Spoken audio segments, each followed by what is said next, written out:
Assalamualaikum warahmatullahi wabarakatuh. Waalaikumsalam. Taretan Madura kabeh ya bade. Ini ada mbaknya orang Madura. Ini lagi nunggu bekam sama istri saya. Kemudian kok tertarik dengan ilmu grafologi yang saya miliki ya. Jadi saya akan mencoba menganalisa kepribadian Mbak Medina ini berdasarkan tulisan tangan dan tanda tangannya. Oke, tadi ketika saya tanyakan kebetulan kok mbaknya membenarkan apa-apa yang saya tebak gitu ya. Oke, tebakan pertama ke Mbak Medina ini ketika saya mengatakan mbaknya ini ada kecenderungan sama seni. Terus mbaknya cerita kalau aktivitasnya apa?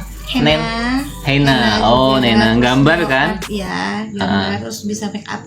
Oh, bisa make up. Berarti mbaknya otak kanan, kecerdasan otak kanan. Itu saya tahunya dari huruf A.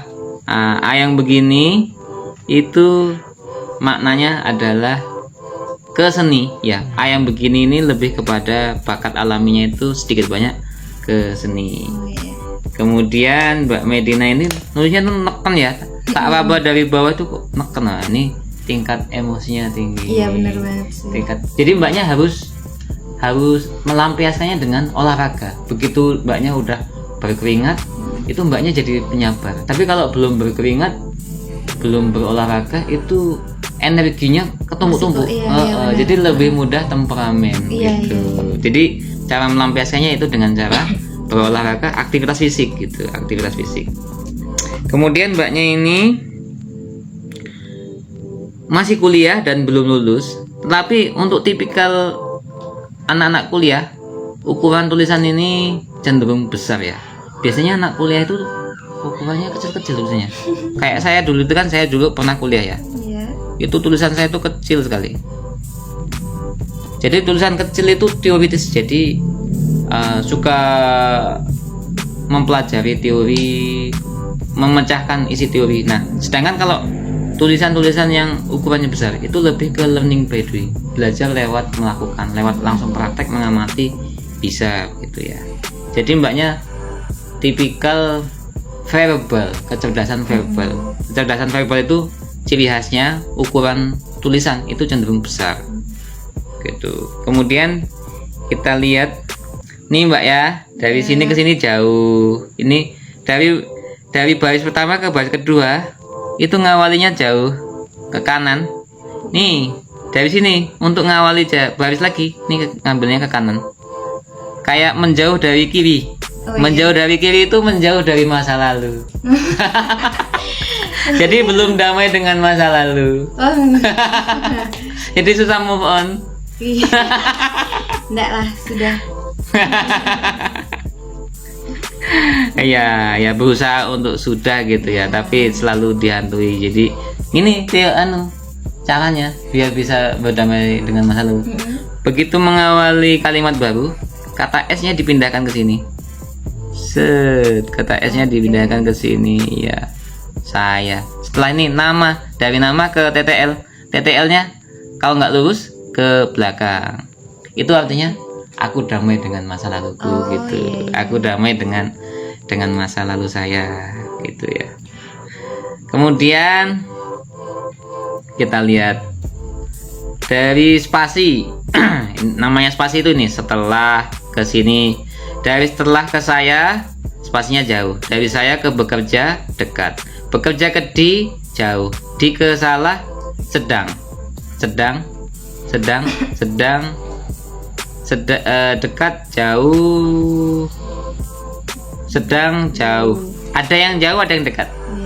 Dalam bergaul dengan orang lain, mbaknya kadang bisa basa-basi, kadang susah basa-basi. Iya sih. Iya. Kadang kayaknya lancar aja kayak temen lama gitu. Tapi kadang-kadang kok aku kaku ya, mau mengawali kata itu kok aku kaku gitu ya.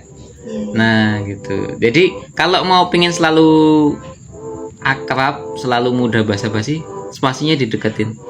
Spasi deket itu mudah sekali basa-basi.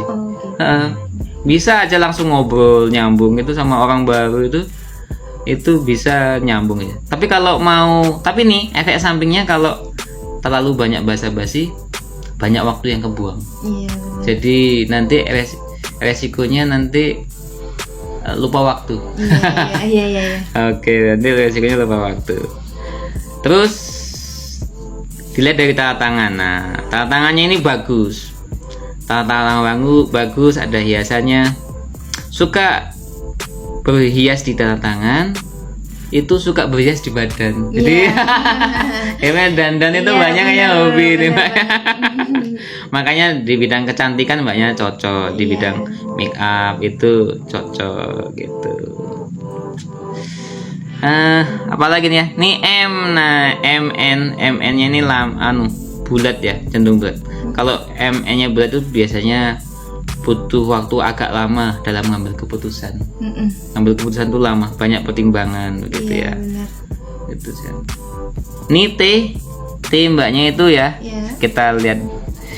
Ini T-nya itu macam-macamnya. Ada yang T begini, ada T yang begini, ada T yang begini. Kita lihat lagi. Ada yang begini. Ini T, nah ada yang begini. Coba mana yang lebih dominan ya? Ternyata yang lebih dominan itu T yang ini mbaknya. Stemnya ke atas, ke ini. Stemnya itu lebih ke begini ya. Dan ini jaraknya agak pendek. Nah, jadi lebih dominan itu T yang begini. Ini mudah marah. Iya. Mananya mudah marah. Kalau yang T ini bagus nih. Yang T ini adanya bertanggung jawab. Nah, T yang ini adanya bertanggung jawab. Bertanggung jawab tapi mudah marah ya. Iya sih, mudah marahnya iya emang. Iya, mudah marah.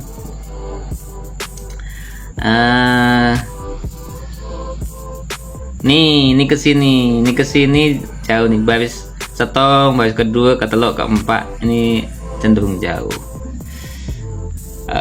Boros dalam hobi, mbaknya ada sisi borosnya biasanya di hobi. Boros dalam hobi. Apa yang menjadi hobi itu cenderung boros. Iya kan, suka make up jadi borosnya ke sana sih. Lebih boros ke sana ya. Oke. Apa yang tapi itu boros yang tepat loh, maksudnya invest. Iya, invest. Jadi beli apa namanya? Beli make up untuk dicoba-coba, banyak praktek. Iya, belajar. Jadi mbaknya ada kecenderungan spekulasi, suka spekulasi. Spekulasi untuk berkembang. Tantangan nih mbak, nih tantangannya cukup besar.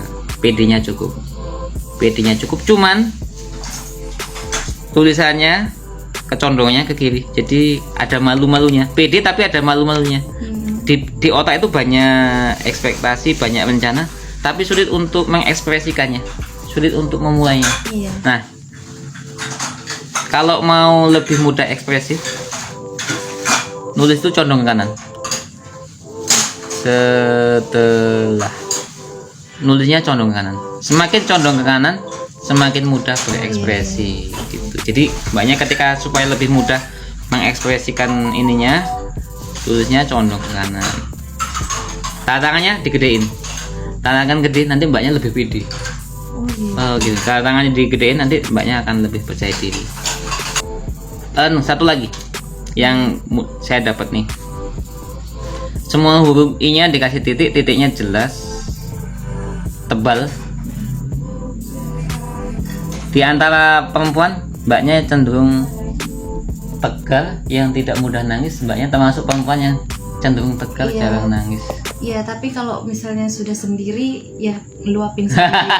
Kalau sudah tidak tahan. Iya. Kalau yang rapuh itu titiknya tipis. Titik tipis itu mudah rapuh, mudah. Terus lebih suka mendem sih. Oh iya. Cenderung tegar. Terus semua huruf I-nya dikasih titik, mbaknya pandai mengingat. Ditambah tensinya yang 110. Perempuan tuh jarang yang tensinya 110. Rata-rata 90 100. Kalau 90 100 tuh cenderung lupa. Kalau titiknya dikasih cenderung, semua huruf I-nya dikasih titik, itu cenderung pandai mengingat, ingatannya bagus. Ya, mbaknya pandai mengingat. Ditambah tensinya yang normal. Tensinya 110 itu cenderung otaknya, oksigennya cukup. Oke, ini tadi cara nganalisa saya. Oke, nanti mbaknya biar nggak lupa nanti lihat video ini. Oke. Oke, demikian cara bagaimana saya menganalisa kepribadian Mbak Medina. Bagi kawan-kawan yang ingin dibaca kepribadiannya, bisa berkomentar di kolom komentar. Dan jangan lupa subscribe YouTube saya. Terima kasih. Wassalamualaikum warahmatullahi wabarakatuh.